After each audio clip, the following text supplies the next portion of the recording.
See, I'm right? not a drummer, so to get them crazy drums and them rolls, I don't know how to do Yeah, them. I'm gonna be honest with you. You know, how, yeah, a lot of times with finger drum, it's the same boom, boom, boom, yeah, yeah, boom, and it works. Don't get me wrong, it works. But after a while, you want them drums to have that yeah, rhythm and that hit, and that's why I see yeah. those drum breaks.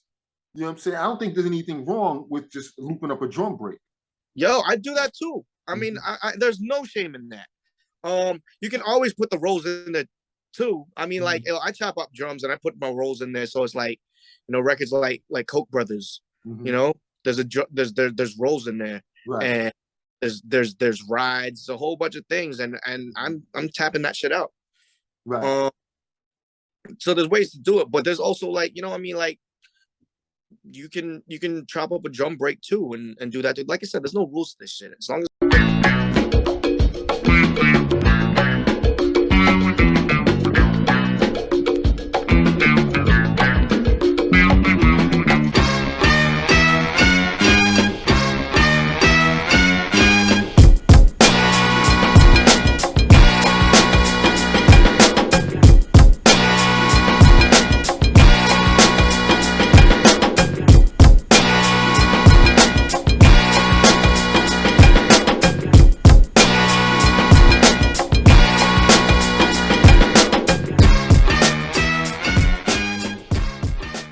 1 2 1 2. What up? What up?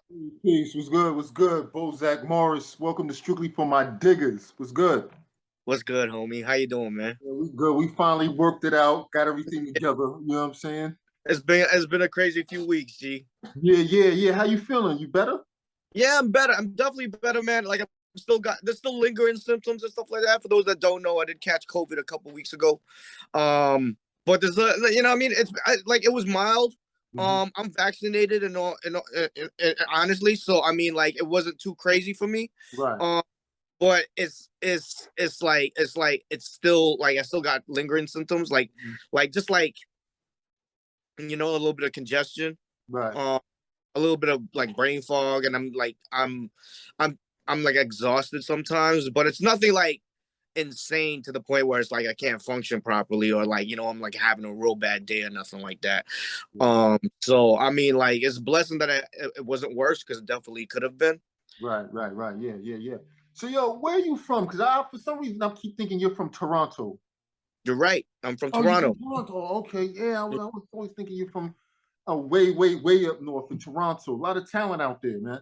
Yeah, Lots of definitely. talent. And like, we got a lot of talent, man. Like, we Right. got a lot of guys doing their thing. Shouts out to Future Wave. Right. Shouts out to Daniel's son. Shouts out to A Son. Shouts out to everybody doing their Right. thing, man. Yo, Right, right. we Because got there's a group out talent. there called the Xing Xing Regime. You heard of them?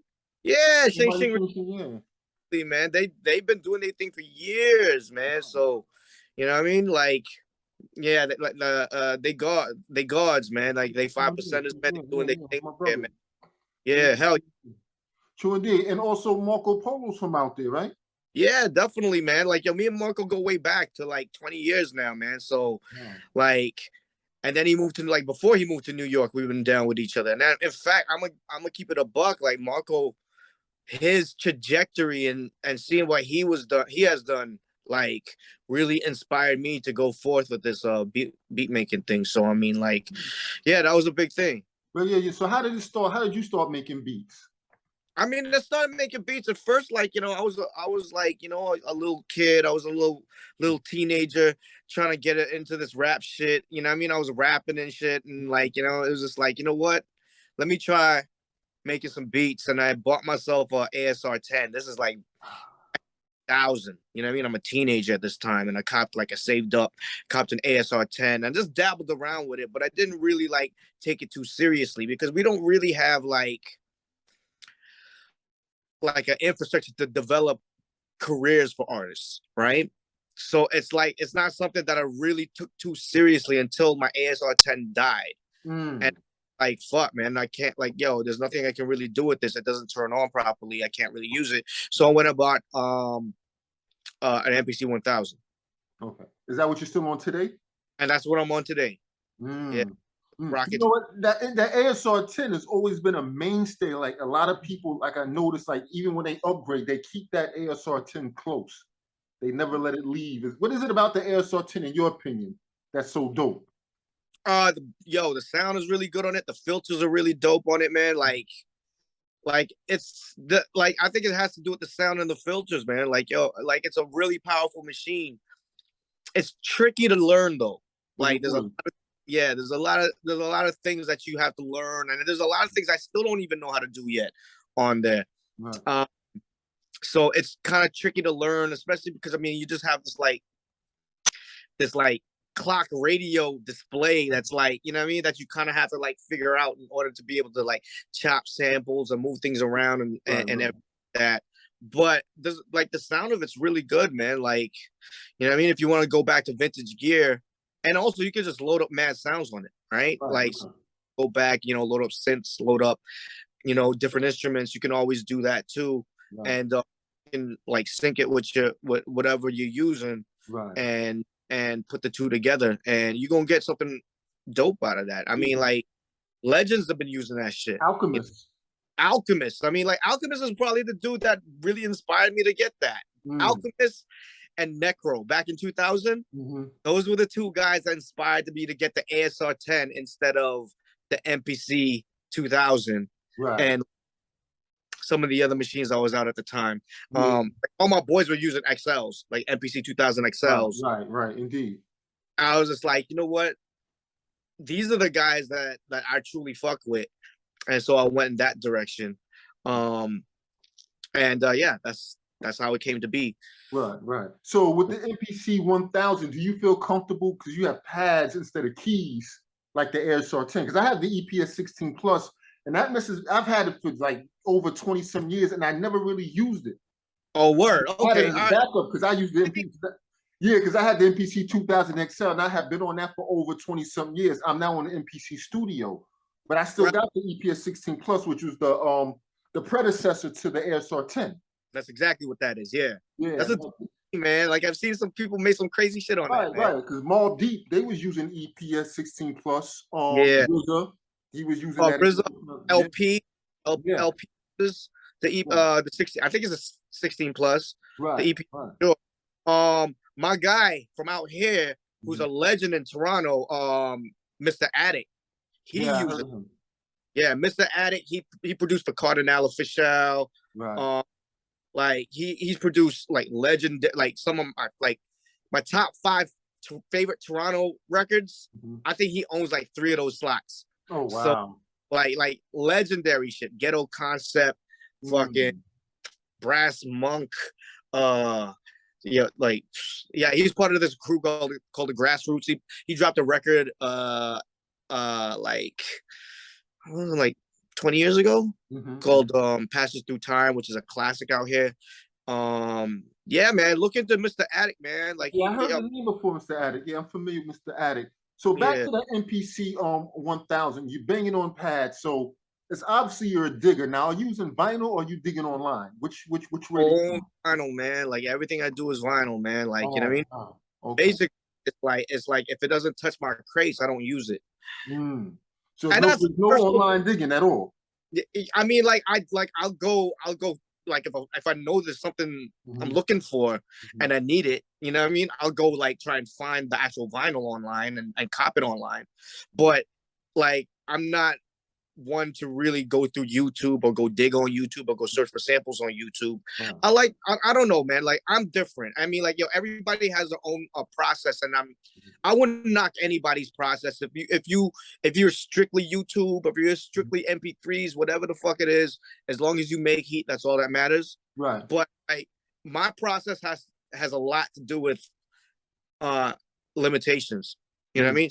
Self, you know, boundaries and little things that I can like, you know, MacGyver a situation out of. You know what I mean? Like, you know, like it's like, you know what I mean? Like, how do I like, you know, it allows me to be a little bit more like, you know, just creative with something. Like, so if I have something that, you know what I mean? The whole thing about the beauty about, you know what I mean? Like having YouTube is it's like you have everything that you're looking for at your fingertips, right? And what I like about digging is like finding things that you weren't necessarily looking for. Boom. Exactly. Exactly. But the thing, it's like it has its pros and cons because I dig too. But the Yeah. thing is, don't you run out of space for the because I have records under my sink. I got records in all these weird places in Oh my house. my God. I run out of space. I had to start digging online. Oh my God. I know how that is. Yeah, absolutely. Yeah. I'm running like, yo, my office right now. Like I'm in my studio / office right now, and like this shit it's hard to walk in here. You know what I Right. mean? Right. So Right. it's absolutely. I mean, like I try to be like a little creative with the spacing and like get shelving units and trying to move things out the way and stuff like that. And I sell records too, so it's like I mean, like if I come up on some shit or if I'm not using some shit or some shit that's not necessarily something I would use, but it has heat on there, Right. I'll pass it to someone else. Right. So Right. so it's like it gives me a reason to do all this shit. But like I'm always buying records. So yes, you know what I mean. I'm getting more records in than moving out. So I mean Yeah, like yeah, it's crazy. So it's like there's pros and cons. Like like you said, the YouTube is at your fingertips, but you can't look at the back of the cover on YouTube and read the credits and see what yeah instruments are being played. Where yeah you go to the record store, you can flip it, you can look at the cover, you're digging, and a lot of yeah times it's a surprise. You let me see what's on this. You go home, it's like, ooh, the shit beats on honestly so that feeling what you just said right there is like I can't like if that was gone, like where you just like you go and you flip through something and it's just like if that wasn't part of the like because that's inspiration right there, right? Like right, that's a huge part of my process. You know what I mean? Is right, like going through finding something and being absolute oh shit, I gotta touch that one right there. You know what I mean? right, right, Um and like out of unexpectedness, like you know what I mean, something that's not even on YouTube or on Discogs or on the internet, something that people wouldn't necessarily even look into, something that's foreign or something that you can't even type out the name because the characters are all in a different language, like you know what I mean, like and right, then you through and it's like the hottest shit ever. And right, on top of that, motherfuckers probably wouldn't be able to find it, and you won't find your shit on fucking whosample.com all of a sudden right, because of right, right? Like, right. no one's gonna be snitching on you because they don't know your shit. They don't know. Yeah, they don't know it right because, like I said, Yeah, one thing about digging online is like you have to know what you want. Where you can yeah, look at a record store and just look at the cover. Oh, just let me just see what's on here, yeah, and exactly. it's a lot of surprises. That's why. Do you ever bring a turntable with you, or is it just like yo, you dig and be out? I mean, to be honest, like I do have my turntable and I can do that. Mhm. But nowadays I was like, fuck it, let's see what happens. You know what I Right. mean? I, I think I'm at a point right now where it's just um, like if I get an idea, Mhm. I don't really need to listen to it. Like, you know what I mean? I can try and be creative and work with it now. You know what I mean? Like I rhythm roulette the shit. You know what I mean? Like Right. it's like Right. Right. Right. I'll grab something blindly, not listen to it, not know what it is, and more than likely there's something I can use on it. And if not, then you know what I mean? Right. Right. So, how On often do you dig? Because I know you're making beats constantly. How often do you dig? pretty fucking often. Like Mhm. like fuck. Like, I'm gonna like like next week we're heading to Detroit to go dig. Mm. Yeah.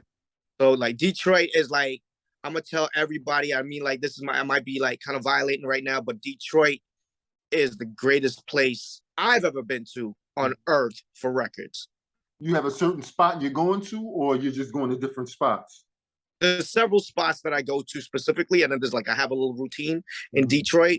Mhm. I'm not gonna say that, but I mean Right. like Detroit has. I mean, if you really think about it, like the history of Detroit, the musical history of Indeed. Detroit, Indeed. you know, Right. what I mean? Everything that they've gone through in the past Mhm. 30 years. Mhm. I mean, like it's just they're just gonna have lots of fucking dope shit out there, Right. right? That's really what it is. And I love Detroit. Shouts out to my man Ty Ferris and everybody out there that I'm down with, man. Like I got peoples out there, and honestly, like the people out there is fucking amazing. Like, yo, Detroit is the place to be when it comes to records. Mhm. And just like a beautiful city in general, man. So it's like that's really what it is. I mean, I've been to a lot of places. I've been to like Japan is really dope, Mm-hmm. but it's like they got a whole bunch, like they got every fucking grail, Mm-hmm. and it's all in like, so I mean it's funny because like you'll go to like 3 stores in a row and they'll have like Les the Merle, or like, you know what I mean, like the Grail records, like, you know, or like, Yeah. you know, every single black jazz record, or like, you know what I mean, like Right. um Phil Randlin and shit like that. Like, you know, they'll have it out there, but it's for like, they'll have it for like market value. They'll have it Right. for like $700, and like, you know what I mean? Yeah. And they'll have it for like crazy loot, right? They'll like, you know what I mean? Yeah. Detroit, I mean, like, you know, I mean, they'll have it for a decent price, you know? Right. Right. And you might even be able to find it for cheap. Like I've came up in Detroit more often than not. Like, you know what I mean? So whatever it is. So that's why Detroit is like my favorite spot to dig at. Plus, it's like it's only 4 hours away from me. I'm in Toronto, so it's like, you know, I could just drive over there. Right. So how much are you willing to spend on a record? What's your price limit? How much? What's the most you paid? I mean, like, are you a dollar? Are you opposed to the dollar crates? I'm never opposed to dollar crates. I've found heat in dollar crates. I've found fucking expensive ass records in dollar crates. I've found like $500, $800 records in Right. dollar crates. Right. You know? Never sleep on the dollar crates. What's good thing about me being short? Like, you know what I mean? Like I can actually go down at the bottom and under the tables and shit. Right. And under there. And what's kind of cool about that is that people avoid that shit. People don't like to go down there, get their hands dirty in that shit. And so that means it's kind of untouched, man. So I can go down there and, you know, come up, find some shit, find some drums at least. You know what I mean? Find something, you know? Right. So what's the most you'll spend on a record? I don't think I've spent that much. I think I've only spent like maybe $250, maybe. On one record? On one record. I mean, yeah. Did you know it had heat, or you just bought it just to buy it? I knew it had heat. Yeah, I know it had heat. And I know that if I buy a $250 record, it's not worth $250. It's worth significantly more. So if it comes to worse, like I can always trade it or flip it for something else, right? So when you buy this record's an actual album, correct? Yeah. All right. So with this album, you're trying to make more than one beat off this album, correct? Not just find one thing and make a beat off that one. I mean, this particular record is a drum record. So there's drums I can use off that, and basically that would be, it's I don't even know. Maybe this is not my most expensive record. It's probably up there, but the one I'm referring to is Frank Motley and the Hitchhikers. Okay. Which is it's a Toronto Canadian funk record. Right. There's a cover of Hook and Sling on that. And with the drums is crazy on it, and that record is like $1,000 record. Right. You know? But it's not just one song with drums on it. It's a bunch of songs that have some crazy drums on it. No, there's one record with drums on it. But the record is dope. It's dope to listen to, right? Okay, so is this an album or is this a single? It's an album. But there's one song on the album that you want drums. With a big drum break on it, yeah. Right. And you were willing to pay how much? Oh, I paid $250 for it. $250. Wow. So you couldn't find this on YouTube just to get those drums? I ain't trying to get it off YouTube. Like I said, man, like if it's not touching my crates, it's not touching my sampling. That's what it is. Got you. So you keep it pure to that level, straight vinyl. Yeah. Straight vinyl. Straight vinyl. And you know what I mean? I mean, like, yo, there's a lot of drum breaks out there that I could be touching right now, but it's like, you know what? I'll hold off because I got a ton of drum breaks. So it's like, you know what? I'll work with something else. Right. So now when it comes to like making your beats or whatever, do you have have you made your own preset, like your drum kit that you load up when it's time to bang out? Or do you look for new drums each time you start a beat? I got like a go-to. I got like, you know, a handful of drums that are go-tos. But like I try to not use them at first, right? So like my go-to set of drums, what I end up doing, so what I do with drums is I get a new drum break, I chop up the drums, I stick it in a folder and I save it for later. So therefore I don't have to go back to the record, resample it every time I want to use it, right? And so I got a handful of those. Right. I got like I don't know, like maybe like 10 drum breaks that are just like go-tos, right? Right. But off the rip, I try and find another one. Like I try to find something I haven't used yet, see how it works with it, right? And if it works, it works. If it doesn't, it doesn't. Who knows? That other record that I might end up using that I've never used before might end up in the pile of go-tos eventually, right? But I try to change it up as much as I can. Right. You know, like I'm like, if I buy these records, you know what I mean? Right. I don't want to be stuck with them and just like not use them. You know what I mean? Right. So you don't have that one set of drums that like, because you know people have a whole bunch of drums, but they got these couple of drums that they only use because it's just their go-to that just works well with damn near everything. Yeah. I got that. But I just like, I definitely have that. And I go, so usually, so my process goes like this. I'll find a loop or find a sample and I'll go through it. And then I'll usually go to my, there's one that's like my number one, like my all-star drum break. And my drum, like, and I'll start tapping it out, you know, over the drums. And if it sounds hot, right, I'll sample it, I'll chop it up, I'll do what I have to do with it. But I won't automatically put those drums on it first. I'm gonna see if I can find something else to put on it after that, right? And sometimes it takes forever, but I end up finding it, or sometimes I don't find it at all, and I'm going back to the original drums that I was using on it. Right? Got you. Yeah. So are you opposed to just looping a drum loop? No, like, I've done just using it instead of chopping it up all the time. I do that too, and like whatever works. You know what I mean? There's no rules to this shit. You know what I mean? Like, you know, the only rule is that you are making something that sounds the way you want it to sound, right? Right. Sometimes chopping drums is you don't get the same feeling as like the raw drum loop. Right. The drum loop, there's a feeling in there that you can't emulate no matter how good of a drum programmer you are. Right. Sometimes you need that air that's in between the drums. You need that reverb that is on the drum. You know what I mean? Because when you chop that drum, that air is getting cut off. Right. You know, and the drum will sound different. Right. Sometimes that air is what makes the record sound full or the drum sound full. See, I'm not a drummer, so to get them crazy drums and them rolls, I don't know how to do it. I'm gonna be honest with you.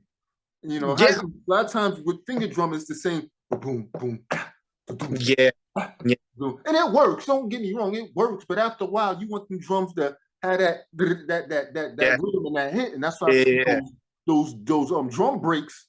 You know what I'm saying? I don't think there's anything wrong with just looping up a drum break.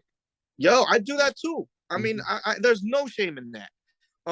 You can always put the rolls in there too. I mean, like I chop up drums and I put my rolls in there, so it's like, you know, records like Koch brothers. You know, there's rolls in there, and there's rides, a whole bunch of things, and I'm tapping that shit out. Right. So there's ways to do it, but there's also like, you know what I mean, like you can chop up a drum break too and do that. Like I said, there's no rules to this shit. As long as it sounds dope. And you know, I use drum loops too. I loop up drums all the time, man. In fact, I've been doing it more so lately.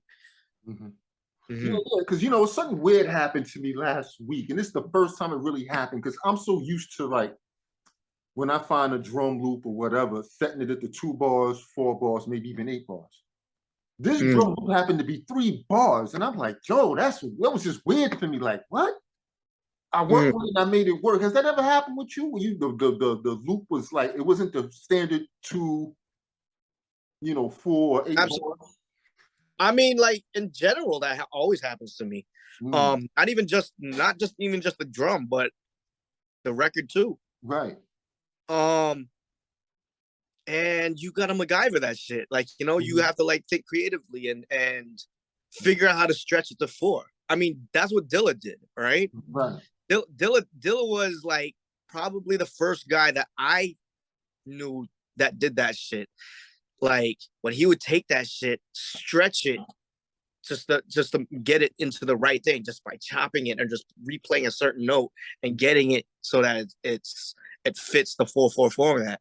Right. I Right. that's part of us as being a producer, right? Mhm. Like, figuring it out, like, kind of like, seeing how this works. Right. Maybe chopping it up and just playing it around yourself and see how you're gonna make it work. Right. But that's part of the process. That's part of what we do. You know what I Right. mean? Mhm. You know what I mean? Like when Dilla made "Don't Nobody Care About Us" with Fat Cat. Mhm. Like, and I don't know if you heard the original sample of that, I and haven't. how he flipped that shit Mhm. is fucking. That was just like, as soon as I heard that, I was just like, yo, you know what I mean? You had to backwards engineer that shit just to see how he did it, and it's just Right. like, Right. ah, Right. Right. you Right. know what I mean? Right. So when chopping a sample, right, how many chops do you use? Because sometimes we'll chop a sample and it'll take us forever to get to, like I know like through the whole song chopping, and you Mm-hmm. got like maybe 16 chops, Mm-hmm. and then you wind up only using maybe 4 Yeah. that Yeah. sound hot. Do you Mm-hmm. ever get to the point where you do it and you're like, you know what, I don't even like this, and you just cut the machine off and try something else? Yeah. Yep. All the time. You know what I mean? Because you go Like, through all this chopping, all this labor, and then now it's like, I don't even like this. that's how it goes sometimes, man. Yeah, But I yeah, mean, like yeah. that says something about you as a producer. Like, you have quality control. Right. That, I mean, like, obviously, I mean, like, when you invest this much time trying to work on this record, Right. and then you make it and you don't like it, you know Mhm. what I mean? Right. Right.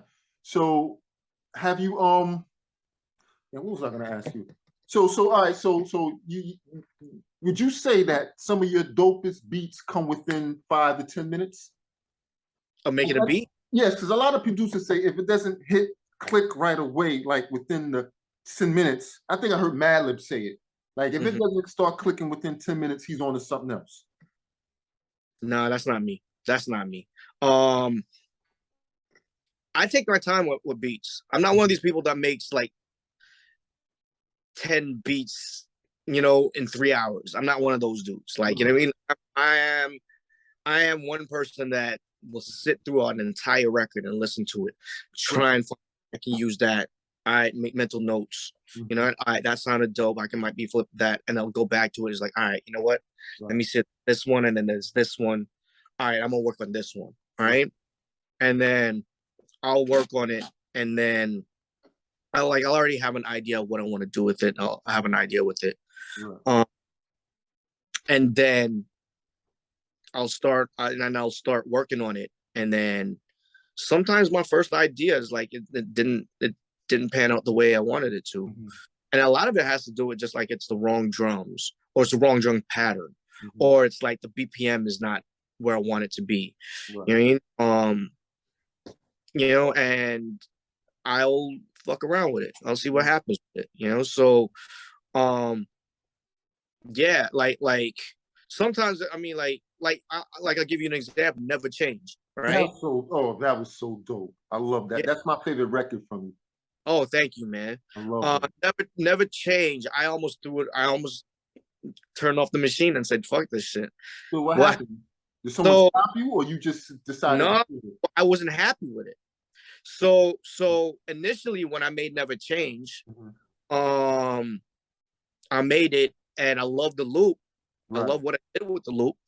Um, I didn't like my drums on it. Mhm. Basically, I added your hip hop drums on it, and I was doing the hip hop thing, ba boom boom bap, ba boom boom bap, and it sounded way too hip hop, 90s underground hip hop shit, and I didn't like the direction of that. It took away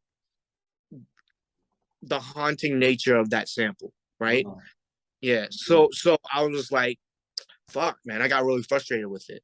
But then I was just like, you know what? Because I was listening to some jazz records. And I was Mhm. listening to how they were freaking shit. You know what I mean? Like the Right. drum, oh, it was freaking shit. So I replaced the snare with a hat, Mhm. and I just replaced it with a hat, and that's how that beat came to be. Right. Um, I just took the snare out. Mhm. You even hear the snare in the and the Right. drum fill in it. Right. Like that was the snare that I used, but um I end up replacing it with the hat with as the drum break, right? Mhm. And so I made the drums minimal, Right. and that's why that beat sounds the way it does. Like it puts the beat in a completely different dimension. You know, it's not just a sample; it's how you use the sample, right? Right. So, but I mean, like, yo, I could have like if I that beat wouldn't have existed, and if I left it up to the first 10 minutes. Right. Right. Yeah. So, babe, do you save everything, or is there some beats that's just totally it's just a no go? Cut the machine off, let Cut it. them. Yeah. If it's like, yo, fuck, like sometimes I get pissed off, sometimes I get frustrated. I was like, yo, fuck this shit. And I'll turn off the machine. I was like, I don't want to waste no more time on this shit. Right. I'm moving on. I'm putting on a new record. I'm seeing what I can do with it, and on to the next. Right. Right. Yeah. So how do you combat beat block? Does it happen often? We all get it. It happen a lot. So a lot of the time, my beat block happens because I just don't feel like making beats, right? And a lot of the times, what'll happen is like, oh shit, I got a project, or I got several projects, or this guy wants beats, and you feel the pressure of people just like kind of like hounding you for shit or needing to make shit. And that contributes to beat block. So you end up forcing yourself to make beats, even you're not necessarily in the mood to make beats, right? So a lot of times it's like understanding how you're feeling at that moment, right? If you don't really feel to make beats at that moment, you don't feel like chopping up samples. You just don't have the patience. You're tired, it's best not to do it. Just step away for a second. You know what I mean? One of the best things I saw was Jake one tweeted this about beat block is to sample something obvious. Okay. Right. And I think that's an incredible piece of advice because we all get beat block, right? It doesn't it could be something where it's just like, yo, you just loop it up. You know what I mean? And it's just a loop. You don't have to do anything to it. Just loop it, and it's fire. You know what I mean? Find a hot sample you can just fucking loop up. And that might be the catalyst into, just getting you in that zone to just start cranking out shit. Right. Now, do you have phases where you're just looping shit? Like it's just you're just in the loop phase of beat making. You're not chopping. You're just right now. It's just for some. Like sometimes you go through that chopping phase. Where you're just chopping shit up all the time, and then you have that looping phase where you're looping shit. That's just the phase you're in right now. Do you have? Well, even my loops are chops. Like, you know what I mean? Like I'll loop up something. So even a loop, even if I'll still chop it up. Chop it up, make sure everything is nice and like even. You know what I mean? So I'm chopping it anyway. So it's like, you know what I mean? I might end up playing it in the exact same order as the actual original record. So why chop it up then? Is for more control? More control, exactly. Right? Okay. So if I want the kick and snare to hit on the right note, on the right grid, you know what I mean? And I want to like add drums to it, or add an 808 under it.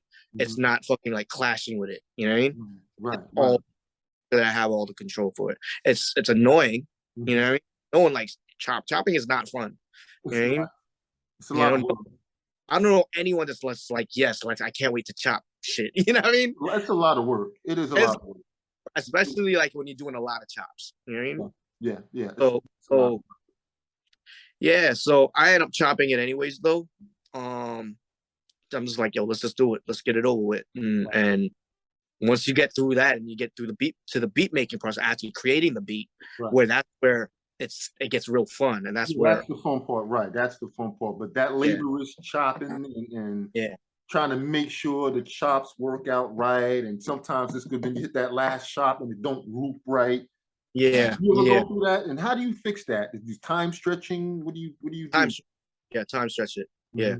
Time stretching works and it helps out. Yeah, I time stretch all my chops. Right. So when it comes to BPMs, do you have a certain range that's your comfort zone, or it's just whatever? I would say my comfort zone is like 72 to 84. 84, yeah. 70, like, you know, I think my lane is very slow. So the underground hip hop lane is slow. So it's like 75 or something like that. I'd say 75 is very comfortable for me. Um, but I've been wanting to do things that at like a little bit faster, 82 days. Um, uh, I'm just been motivated just to do things that are a little bit faster and trying not to fall into the quote unquote underground sound. You know what I mean? I kind of find I'm inspired by just different things nowadays. Like, you know what I mean? Like I'm going back to like a lot of the classics. I'm going back to Primo beats. I'm going back to RZA beats. Now, You know what a lot of those beats from back in the day, they were in the 90s, right? I mean? Yeah. BPM range. Yeah. Which is There's kind of fast. yeah. You know? Yeah. You know, Yeah. like Havoc's beats like back in the day were ding, ding, ding, ding, they were like really, Yeah. really fast. Like 94, you know what I mean? Yeah, 94, 95, yeah. Yeah. You know, but I notice nowadays the beats are a lot slower. And I kind of like them slower because you can really hear the MC and they're not sounding like they're trying to keep up with the beat. Oh, right. Yeah. Yeah. You know, I really like that the most. So let me ask you this. What do you think your weaknesses are as a beat maker? Weaknesses? Yeah, like mine, I'm gonna be honest, like bass lines is my weakness. I'm not really good with bass lines. Like, Really? yeah, what is your weakness? Do you feel that you have a weakness when it comes to making beats? I mean, I wouldn't necessarily call it a weakness. I mean, like I'm always improving. I'm always working on things. Right. Instrumentation, like, you know, when it comes to like hooks and stuff like that, and trying to come up with something that's kind of cool on hooks is something that I'm constantly trying to get better at. You know what I mean? You know, like if you listen to R&B records, I see how they twist hooks around to the point where it's just like, yo, you know what I mean? That's a proper hook. Hip hop, you don't need it so much, right? So, you know what I mean? But it's something I'm working on, and it's something that I'm always like getting inspired and paying attention to is creating the hook sections of songs, making them bigger, making this is the part where everybody's like singing along to. You know what I mean? Underground hip hop, they don't really pay attention to that shit. A lot of people don't even, they just fucking just 4-bar loop rap on it. That's it, right? And I listen to a lot of different music. So it's like I want to take it there. I want to take it to like bridges and different sections and like keeping things interesting. You know what I mean? Like, so that means linking a bunch of sequences together. Yeah, exactly. You find yourself doing a lot now, trying to link different sequences together and make it like song arrangement. That's exactly what that is, right? And also not even like a typical song arrangement all the time. You know what I mean? Whereas it's like, okay, we're gonna do intro, verse, hook, outro. Like, you know what I mean? Right. Or you can flip it where it's just like, you know what I mean? Like her verse, 6-bar hook. You know what I mean? Right. Verse, and then go full 8-bar hook there, and then bridge outro. Like, you know what I mean? Like, you know, I know exactly what you mean. However, now that we live in an age where we are emailing beats, I'm sure you have this idea, like you just said, but the rapper rap on the hook. You know, so you've experienced. I know you've experienced that. Like, nah, he was supposed to rap right there. He's supposed to stop. You know what I mean? And that's why I think the translations get lost because we're emailing beats, and a lot of times we're not side by side with the artist who convey our ideas. And I know you getting out beats and like, yo, this is a female song, but they'll get on some gangster shit. Like, yo, this is a female, this was a chick song, or yo, you were supposed to come in on this part. And they don't know that. Yep, I get it all the time, man. It's something that that used to piss me off at first. I'm not gonna lie. I was like, that was some shit where it's just like, fuck, man. And I'll rearrange the beat and, you know what I mean? Like, you know, just to make it work for them. And, you know what I mean? Like, I'll try and do it. But yeah, I remember at one point I was just like, oh, fuck. I mean, like, I've been a lot more relaxed about it, especially now. But to combat that, I would rather be working in the studio with people and I'll do all of that shit. Like, you know, I'll travel. I'll go and link up with dudes and you know, kind of coach them through Right. shit of how things work. You know what I mean? That's being a But producer. yeah, Now. but sometimes, yeah, like, you know, like a few of the beats that I made um on some of the new projects that I have don't have like the hooks are not 8 bars. Like they're not even, they're like three, and then they're like they'll be like three and then six. Right. Like it's like a really weird, strange format where it's just like or it's like four and then 4.5 or something like that, where they, you know, they have to leave an extra space in there just to make it work and then go in. You know what I mean? With those type of beats, you have to really, it's best to be there with the artist so you can coach them through it while they're writing. Okay, now stop at this part, do something different, perform it, change your tone. Yeah, I had to do that. I've had to do that, and yo, like once they get it, it's like, oh shit, this is the illest shit ever. Like, you know what I mean? Right. But then I, like, you know, a lot of times, or not, I'm gonna say every rapper, because some rappers get it, but it's like, you know, some rappers just like they need to be no, but when it's this, you're supposed to drop it here. See, check it out. 1, 2, 3, 4, 5. Now go. You know what I mean? Like, you know how you do it, right? So count it down from the 4 point, and then they go, but they have to understand where that 4 point starts, right? So, you know, it's just it's part of the hustle. You know what I mean? It's part of being. Now, have you been in the studio and sat with an artist from beginning to end on a whole project? On a whole project, I'm doing that right now.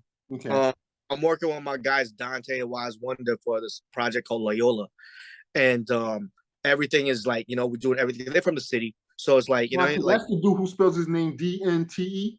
Yeah, that's correct. Yeah, he's ill. Yeah, he's ill. Yeah. He's ill. Yeah, he's fire, man. Like, yo, we got this. I was just like, yo, you know, he just came in the studio one day and he just, you know, he blessed the verse, and I was like, I got an idea. You know what I mean? And he brought his boy along. And I was just like, yo, let's. And we started working on, like, you know, this concept. I had this concept, and I was just like, and then they came through and they just like, yup, let's get it. You know what I mean? And they just fucking smashed the shit. You know what I mean? So yeah, like it's gonna be crazy. It's going like I think it's some of the best music I've made. Right. Now, you know I mean? When you work in the studio, are you cooking up right in front of them, or do you have everything already cooked and then they come through and they just listening to beats and then they start scribing and doing their thing? So I don't record at the studio that I'm at right now. This is my lab where I actually, like, you know, I actually cooked it up. You know what I mean? So I actually make the beats here. I mean, like, you know, I'll move shit around. Hold up. Like, can I swap this? Like, how's this work? I don't know if I can change the camera view, like right here. Like, yeah. I see it. Yeah, I got my set up, my records. Like, I got all these records and shit just hanging out and shit. Like, you know what I mean? Okay. You know what I mean? I got the synths, I got the keyboards and all that. So it's like, you know what I mean? So yeah. You know what I mean? Like so it's like I do all my cooking up here, like, you know what I mean? Like, and then I would go and record at another studio where it's like it's built for recording. So you prefer to cook up alone, not with them in the studio? I'm very comfortable here. I'm not gonna lie. You know what I mean? Right. So it's like I have all my, like, I know exactly what to go to. You know what I mean? I need hats. Where am I gonna go to? I know where it is. It's right here. I need bass lines. Okay, you know what? I'm gonna fuck around and work with this one right here. I know exactly what I'm going to. I can go directly to it, and I can pretty much, everything's at my fingertips right now. You know what I mean? Right. I mean, like, you know, I'm sampling, you know, strictly from the crates, right? So it's like, pull it out. So usually when you're cooking up, you're alone. You don't have any MCs around you. So you rather bring the beats to the studio already pretty much cooked, and then just do the coaching. Yeah, exactly. Cooking up while they're in the studio and you're just trying to cook up. Yeah. While they're there. Other people do that too, and I'm not saying I'm not against it. I would do it. You know what I mean? It's just like my spot is very small, so it's like, you know what I mean? Like, and it's like, you know, one time Jay Sinai was here, and yes. Yeah, and we cooked up, like, we went to a record show. So we were buying records, came back from buying records. I put a record on, and I just, like, cooked it up right on the spot. And while I was cooking up, he was writing right there, writing there, writing right there, and they ended up spitting something on it. So it's like, I can do it, you know what I mean? But I mean, like, you know, that's not necessarily what I do all the time or what I do most of the times. Right. So is this hip hop? Is this full time for you? Yeah, this is full time for me. This is my job. This is your job. This is how you're making. So you're making money strictly through selling beats? Not selling beats, but selling records. So I still got the GGBR record label, right? I still, like, me and Big Ghost got a clothing company, so I'm doing all that, right? Big Ghost Ltd, the one that did the project with Knowledge the Pirate. Yeah, that's right. Yeah. Yeah, very mysterious dude. Huh? He seems very mysterious. Yeah, he's pretty mysterious. Yeah. I've never seen him before. I mean, that's part of his thing, is like, just let the music and let everything else talk, man. And he's from Toronto? No, he's not from Toronto. Oh, okay. Gotcha. Yeah. Oh, wow. So you got a clothing line with him. Yeah. So would you say there's more money in doing projects and splits with the artist than there is just selling beats? I mean, also there's more control of how your beats are being handled like that. Like remember, like I'm not one that makes 10 beats a minute. Like, you know what I mean? I'm not one of those dudes where it's just like, so, and also I'm also buying these records that I'm using, right? So it's like, and all these records can cost up to $250. You know what I mean? Right. It's like, okay, I'll buy that. You better, I'm not trying to break even on a beat. You know what I mean? Like, and also I want to make it count. Like, I know what my beats sound like. I mean, like, I don't want somebody, that gives me $500. You know what I mean? And then the shit only ends up on the SoundCloud page with fucking 140 listens. You know what I mean? Like, like that fucks my shit up. And doesn't even give me the song credit on it, man. Like, but I can't do anything about it because he paid me for the beat. Right. So you rather find an artist that you like, y'all do a project, y'all do the splits. Yeah, exactly. I'd rather do that. That's how the money is made better than just trying to sell a beat here, there, and here and there. So are you opposed to like BeatStars, and do you sell beats on BeatStars and do all of that? I don't do all that, but somebody else does. I'm not gonna knock it. You know what I mean? I mean, like, that's your hustle. That's cool, right? Right. But the thing about it is, and I had thought about it, but it's like you may not really be into the dude that's buying the beat, and that record lives forever. Now this whack dude is, yeah, exactly, on the beat, and then if the song blows up, just say wherever he's from, there might be somebody in South Africa. He becomes an international sensation. He pays you $50 to $100 for the beat, but he's an international superstar over there. Yeah, that's all you've gotten is that 100. You know what I mean? And he's So it's like, I don't know. I've conflicted about it. I've thought about it, and I'm like, I don't know. Like, I work with someone. It's pretty much a collaboration effort. You know what I mean? Like, we are working this together. Wow. You know what I mean? This is, and I'm more upfront about shit. It's like, if you're using some shit, you know what I mean? Right. These are the terms. You know what I mean? We trade off, even if it's a payment thing. You know what I mean? Like, like, I'm gonna make sure that you credit me as Bozack Morris. You know what I mean? Like, produced by Bozack Morris. Right. Another thing that I don't like when people will get like an instrumental or like something like that, or like lift it from my SoundCloud, rap on it, and say produced by Bozack Morris on it, and we didn't discuss this at first. Now, how often does that happen? That's happened before. I mean, like, it's not a huge thing, but it's something that, like, I did not produce this record because we never talked to me about the record. Holla at me. You know what I mean? Let's work together. Let's figure something out. You know what I mean? Because it's like, yo, you taking me out of the process, right? As some, like, I treat like all my beats like they're very dear to me. You know what I mean? Right. And to pull me from the process of this whole thing is like, it does nothing for me. You know what I mean? So, like, I've had beats like that, and then like it was like poorly mixed. Even the beat wasn't like in demo form, and it just makes everybody look bad. You know, Right. like if you hollered at me first, I would have polished it up. I would have done things to it. I would have made you sound better. You know, but you didn't give me a chance to do that. You know what I mean? Right. And then you put produced by Bozack Morris as if I did this was my work. You know what I mean? Right. And yeah, I that's something I can't fuck with. Right. Right. Yeah. Now, I'm not familiar, but do you have any instrumental projects out? Not right now, but I am working on some. Right. I'm So working. Hmm? when you put an instrumental project out, how do you keep people from taking a beat and rhyming over it and doing their own thing off your instrumental project? You can't. You You can't. can't. Right. You just can't. I mean, like that's what it is. You know what I mean? Like I do have projects where I include the instrumentals. So like Loose Cannons has the instrumentals with it. Loss Prevention with Heem Stokes has the instrumentals with it. I even dropped the instrumentals with El Camino, the Saint Muerte project. There's an instrumental vinyl for that too.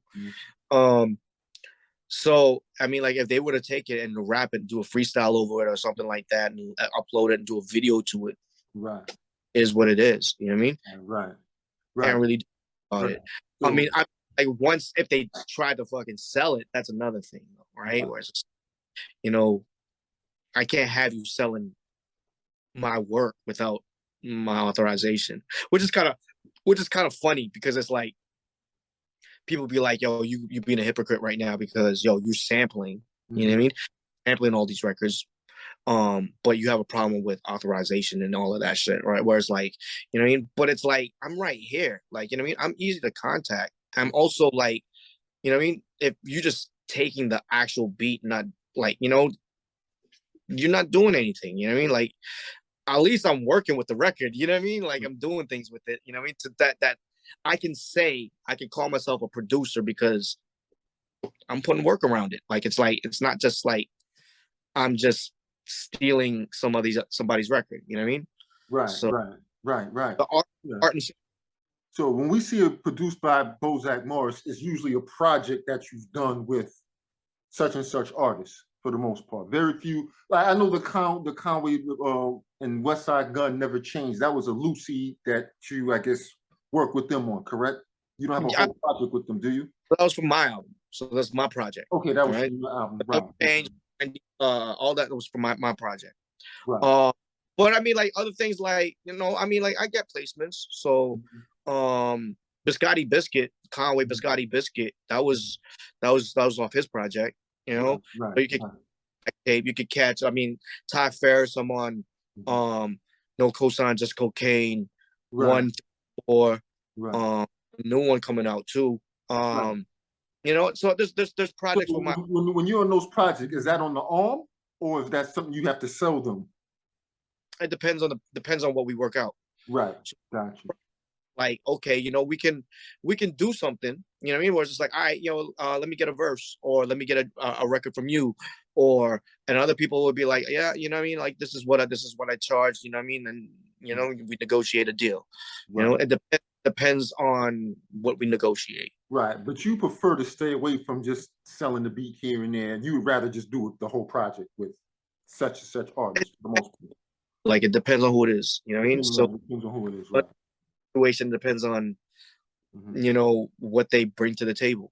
Right, you know? right. So who are you looking to work with now that you haven't worked with already? Oh man, like Tiona Denise. Okay. I think she's ill as fuck. You know, she's crazy. And it's R&B. It's a different lane. It's something that it's different that she's a singer. Now, would you give her those hip hop beats, or would you switch your whole style to R&B for her?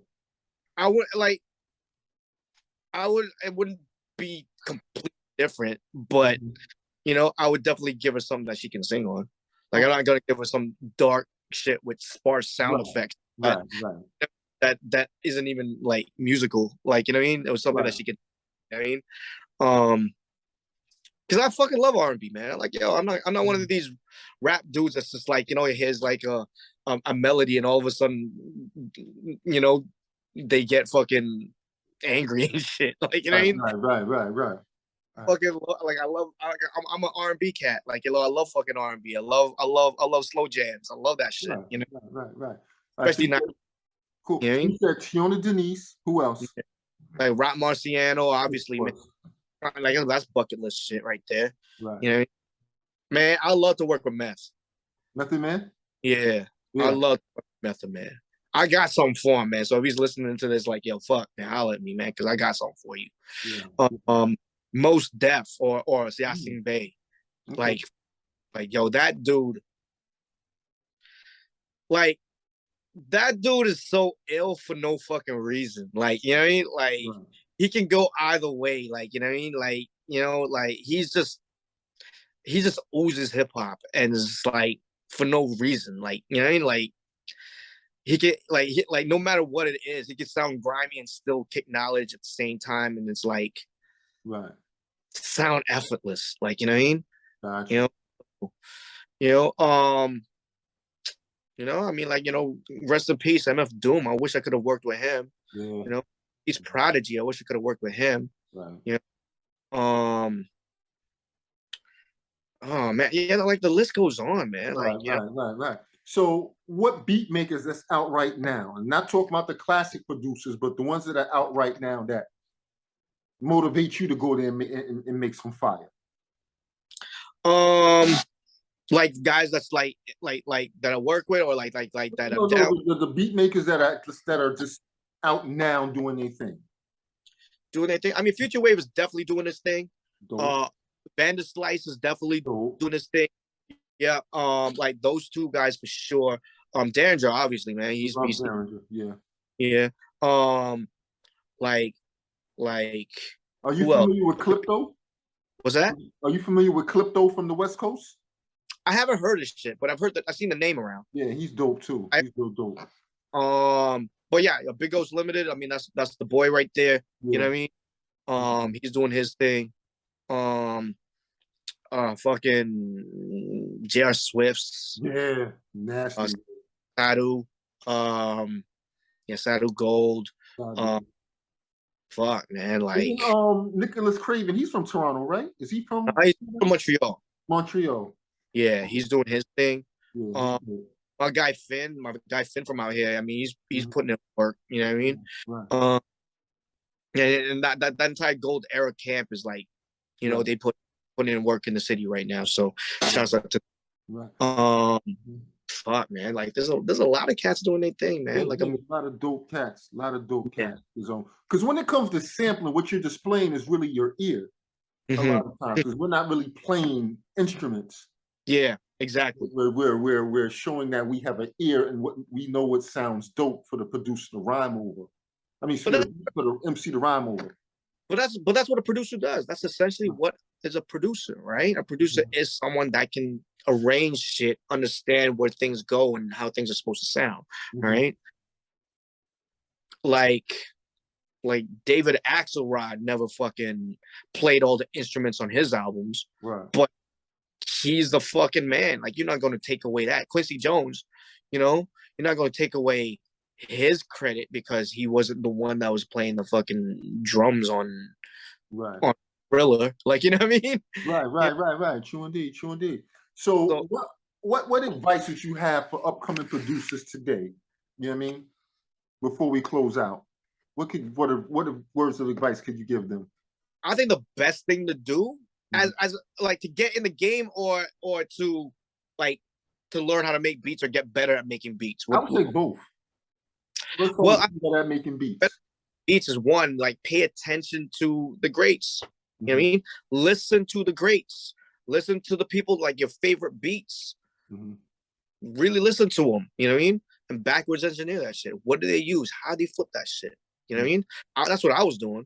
I was listening to fucking Preem, Alchemist, Madlib, and Dilla beats and trying to figure out how they were doing it. You know what I mean? I'd find a sample and it was like, oh shit, that's how we flip that shit. And then now you figured out not necessarily the formula, but the mechanics of it.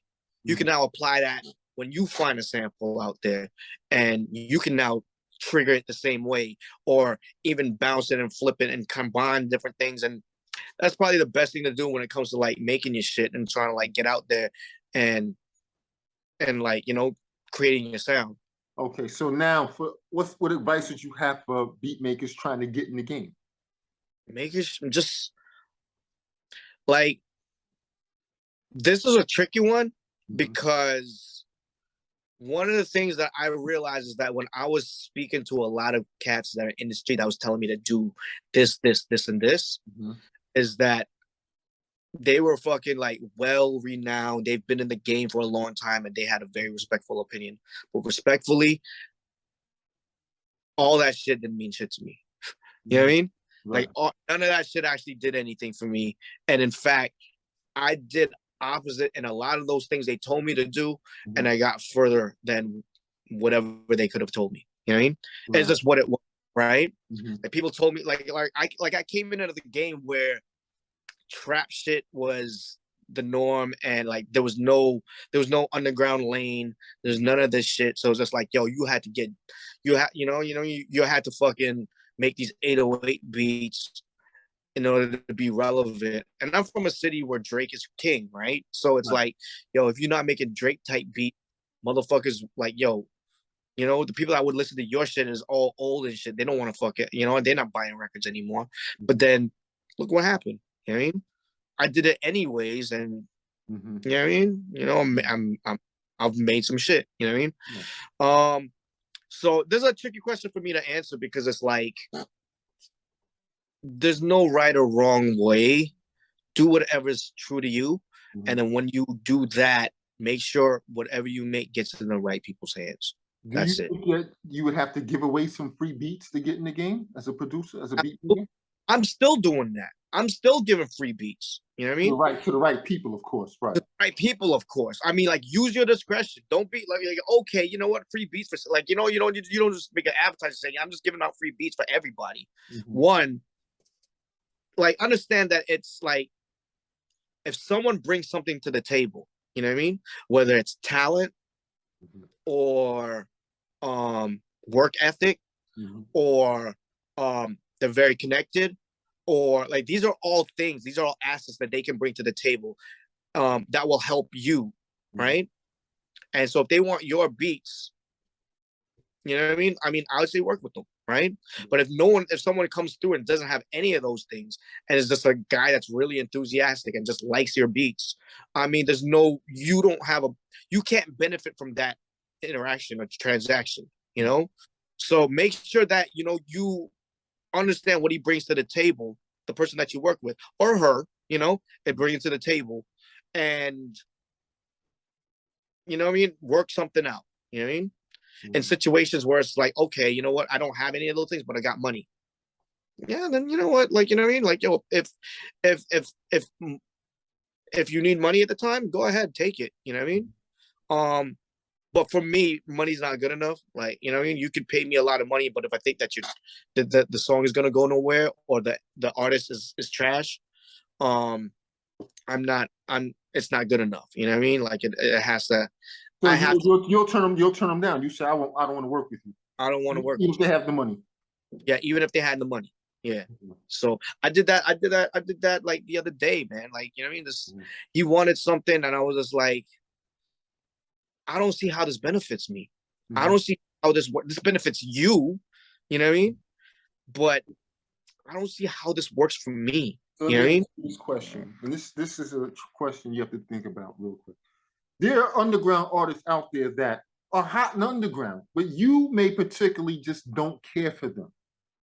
You know what I mean? I'm not going to name any names or whatever, but you know, you can't say you like everybody in the underground that's hot right now.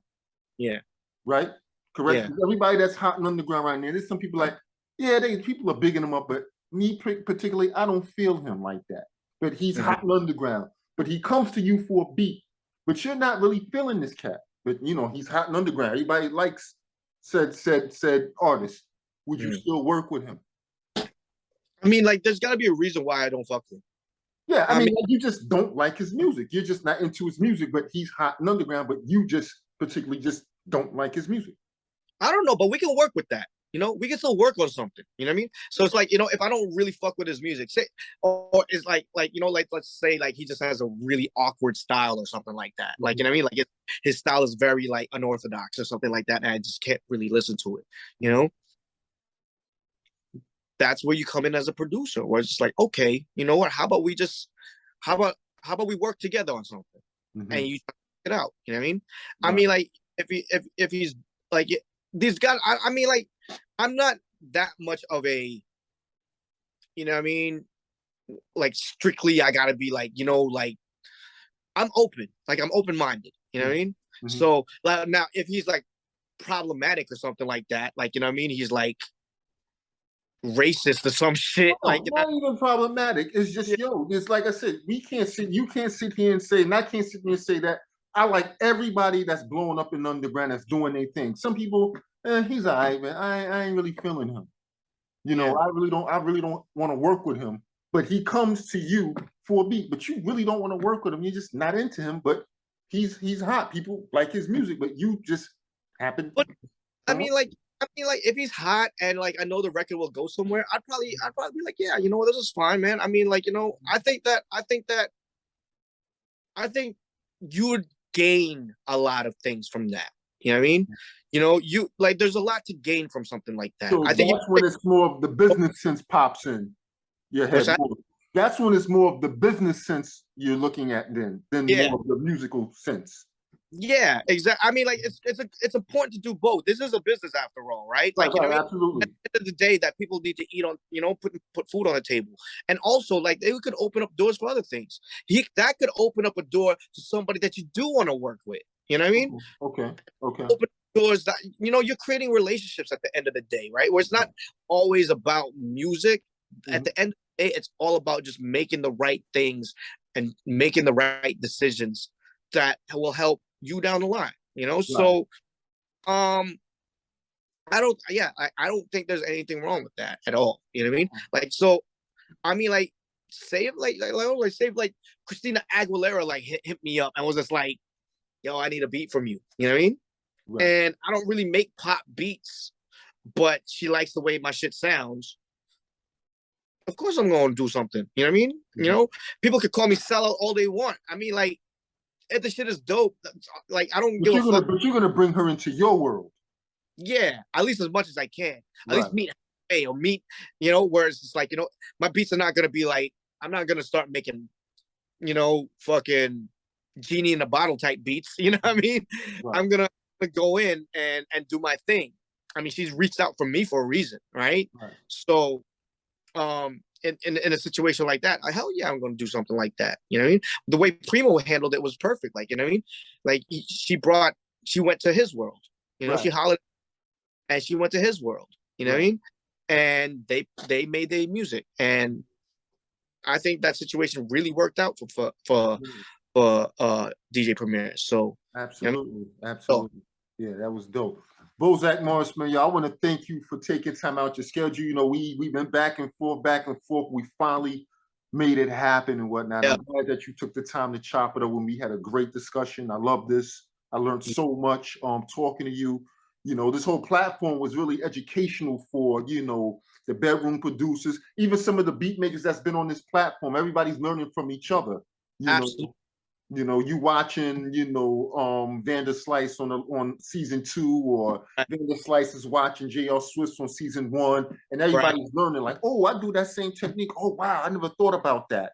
You know, so it's pretty dope that you know, what I mean, that I'm able to chop it up with you guys. You know, I like that though, man. And I have to admit, man, I gotta give you props for actually, you know, getting into the thick of what we do. You know what I mean? Yeah. It's one about what our releases are on music and like, you know, but you get into the thick of the process and what we do and everything actually. Well, see, because I'm a beat maker, so only I can ask these questions. You know what I mean? And that's what I saw was lacking was, you know, I saw a certain social media influencer interview Ito, and it was like, yo, I got to get. I reached out to Ito, and we never got a chance to connect. I said, I'm gonna give him an interview for real.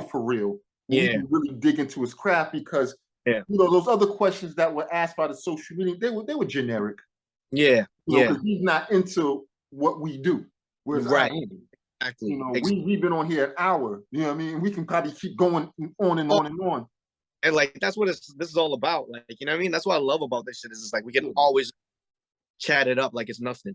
Right, talking about, as I call it, beat science. You know what I Yeah, mean? And things like that. So I dig deep into the process, and I want to give everybody their flowers because I feel like as producers, we do get the shitty end of the stick a lot of times. You know what I mean? yeah. Um, Feel you you, know, feel you on that. yeah. And I just want beat makers to know their worth. So the whole thing was like I say in every interview is my goal is to place a face to the name and put the beat maker next on the same plateau as the artist.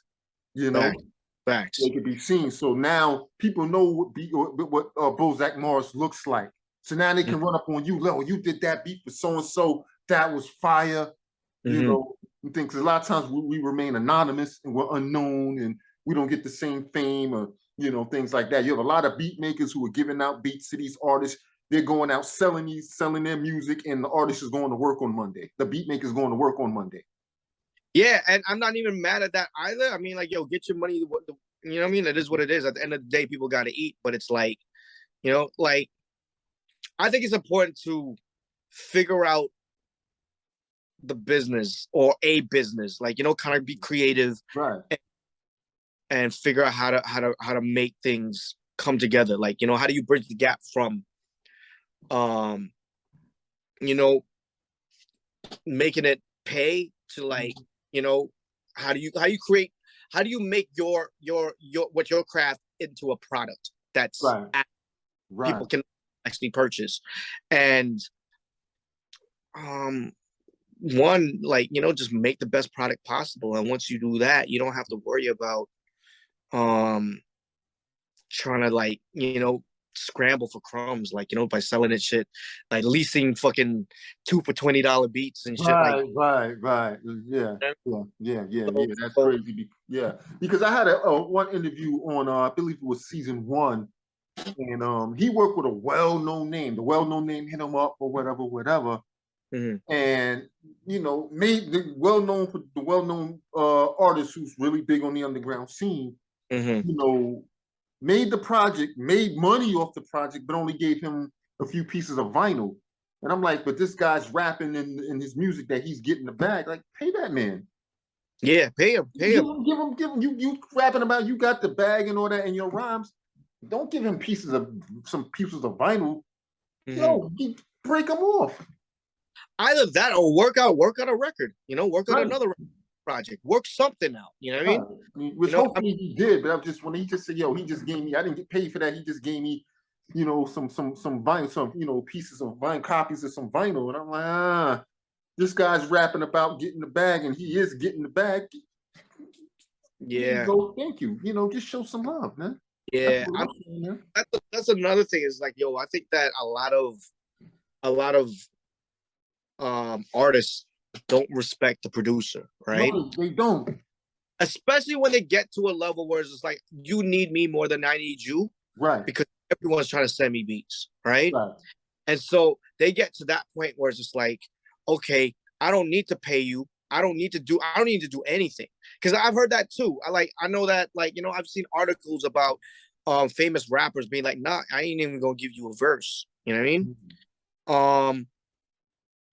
You, like, at the end of the day, like, you figure it out. Who knows? Like, if you were to, like I thought about it. I thought about if I was in that situation too, where it's just like, okay, you know what I mean? I'll give you the example because this is public anyways. This was made public about Apollo Brown and Chance the Rapper, Mm-hmm. right?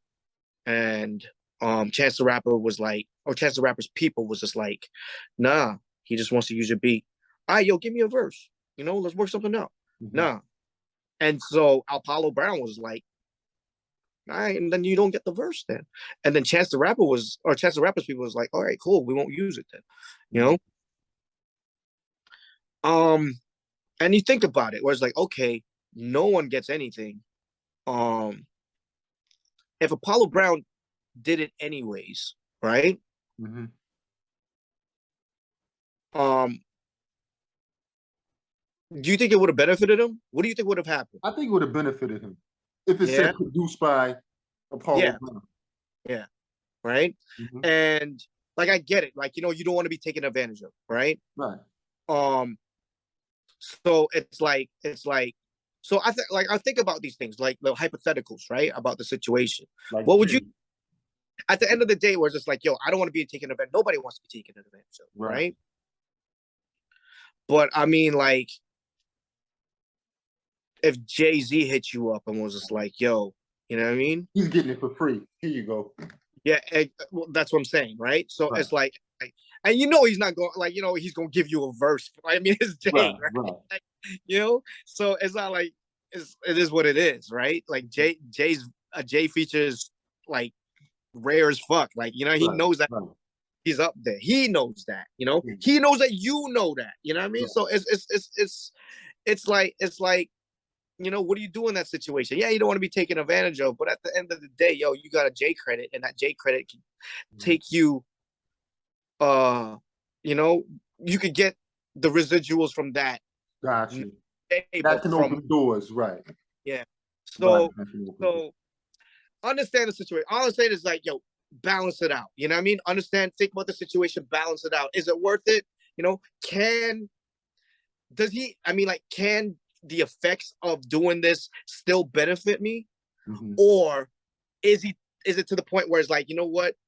It's taking advantage of me. You know what I mean? And if it's that, weigh the options. Like if it happens to be that, then you could be like, fuck this dude. But if it happens to be the other one, you mean like, yeah, you know what I mean? It's a transactional relationship as it is in that particular moment. So just take whatever you can get, and what you're getting out of that is worthwhile. I mean, like, I think it's up to you as an artist or as a producer to make that decision yourself, right? So, but I'll tell you this: it's not like I see this conversation all the time, where it's just like, fuck that. No, he talk about money all the time. He needs to pay me. He needs to pay me, right? But I mean, like sometimes, money and that is not necessarily the best thing that you can get from that situation. You know what I mean? Right. Like I think I heard Alchemist talking about the situation with Prodigy and Mobb Deep when he started working with Mobb Deep, and how it was just like, yeah, whatever. Like, they're very casual about when they were working together, making music together. They weren't thinking about, they were just making music. They didn't think about, splits and this and who's getting this and who's getting that. They were just making music at the time, right? And if he was concerned about before actually making music, he was just like, yo, nah, man, I mean this first before you get the beat. That could sour your working relationship. That could make the working environment actually harder to work in. And Al wouldn't be in the same position he is now than than where he is because of that shit. So you gotta like think of it like that as well, right? So I mean, like, so I'm not one of those guys that's like no free beats. You know what I mean? Like, I'm not one of those guys. I'm saying, like, understand the situation, assess the situation, understand that the bottom line is not always financials. Right. Because there's a lot of things out there that can lead to financials. And just understand your value. Also understand the people that you're working with's value, and balance the two. You know what I mean? So that's it. And words of wisdom from Bozack Morris. That's what I'm talking about. There's your industry. Right. Give $1 million worth of game right here. You know what I mean? Yeah. So definitely. So yeah, once again, Bozack Morris. So I appreciate you for hopping on. We had a dope build. I mean, I enjoyed this. The viewers are gonna enjoy this. Any releases that you got coming out you want to plug real quick? I'm working on a bunch of things right now. I don't know if I can let the cat out the bag, but I got like these sticky notes right here, and all of these, like, I got like 5 lined up right now, and all of them are track listings for upcoming projects. Okay. Yeah. Okay. So just stay tuned, man. Yo, follow me on Instagram, follow me on Twitter. You know, shout out your handle. So yeah, on Instagram it's Bozackula, Bozackula. It's Bozack Morris on Twitter. It's fucking. You can find me on Facebook. Bandcamp, ggbrrecords.com. You can cop all my shit there. You can cop anything from the label there, ggbrrecords.com. And yes, holla at your boy. Absolutely. Bozack Morris, salute, man. Appreciate having you on, man. Yeah, thank you. All right. Peace. Peace. I'm